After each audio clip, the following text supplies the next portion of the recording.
Hey everybody, it's Dave Juno, the Meniere's Disease Warrior. How y'all doing? I'm doing alright. I'm just kind of resting today, and I'll get into that.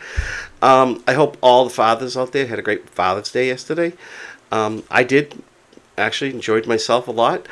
Um, so it's kind of what I want to talk about because there was a problem with me yesterday. So usually I don't go to the Father's Day functions or the Father's Day barbecue that my sister-in-law has every year because the family's huge. There's a lot of noise. I usually don't feel good because after I record mass and edit and all that, Sundays are usually not a great day. But maybe with all the activity I've been doing and the Ozempic for my diabetes, I really felt good. So I'm like, okay, I'm gonna go this year. And so I felt good yesterday morning, and we left. We went up to New Hampshire. Loudon, New Hampshire. They moved. They live in a pond, a giant pond, and pretty decent sized house. And it was great to see all my nieces and nephews and my sister in laws and brother in laws and just a great day. And my great nieces and great nephews. It was a wonderful day. You know, um, but there was still the bump in the road.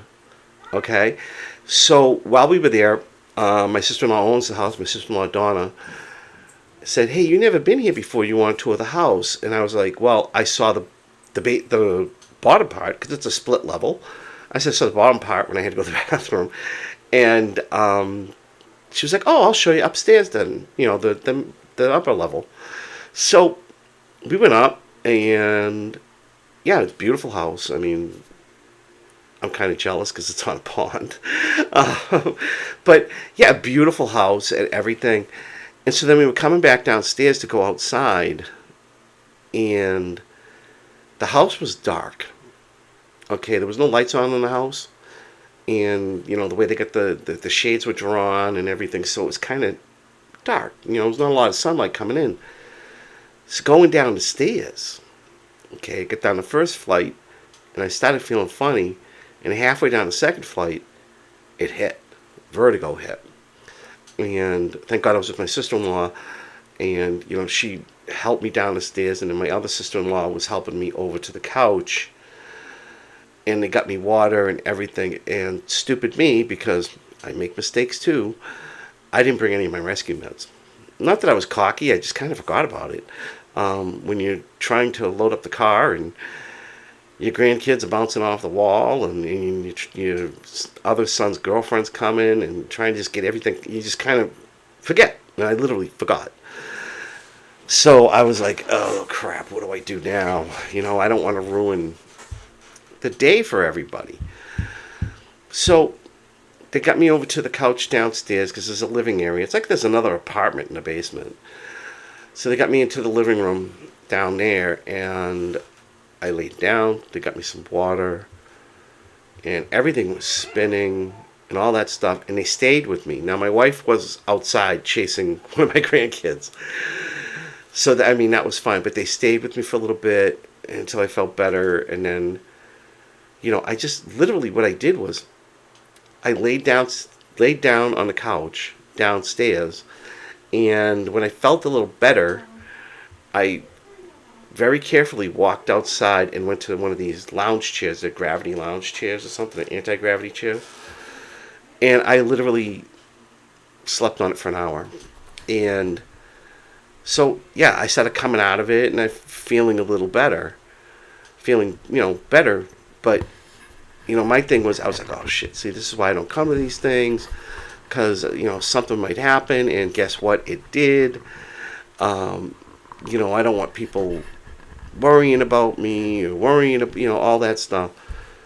But the good thing is that I just kind of secluded myself. I didn't make it obvious to everybody that something was going on with me. I mean, the only people who knew was my sister-in-law Donna, my sister-in-law Denise, and they went and told Diane, my wife Diane, who wonderful, said to my son, "You gotta watch your kids. Dad's in trouble." So she came up and sat with me. So nobody actually really knew until later in the day what was going on, because they were like, "Oh, you disappeared for a while." I'm like, I was sitting in that chair for an hour.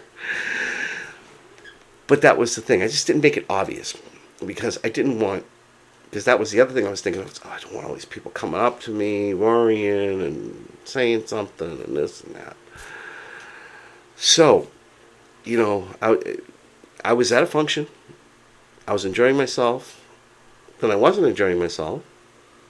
Then I enjoyed myself. Okay, somewhat, a little tamed back. But the thing is I could have said to my wife, I don't feel good. Take me home, and drive all the way back home. But I didn't, because I think in my mind that would have been selfish of me. So I didn't. We stayed. Things passed. Luckily, there wasn't any vomiting or very little diarrhea. I couldn't hear very well because the tinnitus was ramped up so hard. But the thing was, and the other thing was, I didn't panic. A lot of times, and I see posts, and it's normal to panic, and I did a lot of that back, a few years ago. But it's normal to panic. But the thing was, I kept myself calm. I didn't panic. I laid down, and even though I didn't have any rescue meds, I laid down, I laid outside, and things started coming around, and things that came better. And I think that was because I didn't panic. Okay? Because if I had panicked, it would have been, we gotta get a car, we gotta go here, I gotta get this, I gotta get that, stop at the grocery store. Oh, it would have been awful, and it would have ruined everybody's day. So instead of that, I just relaxed. Okay, it's part of who I am. It's gonna happen. Everyone here knows I have Meniere's disease or something wrong with my hearing. I'm not gonna worry about what they're thinking. And I'm going to let them enjoy their day. And when I feel better, if I do feel better after a couple of hours, I'm going to enjoy my day too. Now, in a couple of hours, if I still felt like crap, I would have just said to my wife, hey, we got to go. But I just was like, let's see what happens. And that's the thing. Let's see what happens. And we should kind of do that whenever we have an attack. Stay calm. Yeah, take your rescue meds. If I had my rescue meds, I would have taken a Valium or the Macalufine. I would have done that. But I didn't have them. I had no choice. I had to relax in that aspect. But I would have taken that stuff. But yeah, take your medicine and relax. Rest. Don't panic. Don't panic, and don't get people, it's okay. It's going to be okay. And that was one of the things that my sister-in-law Denise was doing while I was having the attack, was she was coming up to me and going, it's okay, and she was touching my shoulder.